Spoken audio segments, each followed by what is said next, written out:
और बनी times news, आपकी आवाज सच के साथ।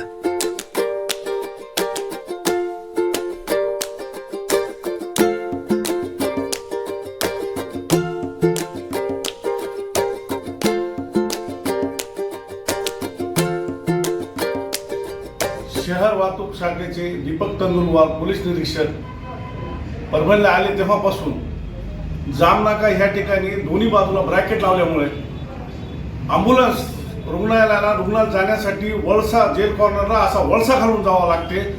कदाचित तो एखाद्या वेळेस तो मृत्युमुखी तो रुग्ण होऊ शकतो। दुसरी गोष्ट, जवळपास दर्गा रोड परिसरामध्ये एवढे कॉलनी आहेत आणि इकडच्या भागामध्ये जाण्या येण्यासाठी जवळपास 60,000 लोक, विद्यार्थिनी असेल, पोलीस चौकीचे अधिकारी असतात, कर्मचारी असतात, सर्वांना या जाण्याकडे तोच मार्ग आहे। स्थिर रुग्णालयाच्या तिथे ढापा टाकत असल्यामुळे तो एक रस्ता बंद आहे। त्यामुळे हा चुकीचा निर्णय पोलीस निरीक्षक शहर वाहतूक शाखा कशामुळे घेत आहे हा कळायला मार्ग नाही।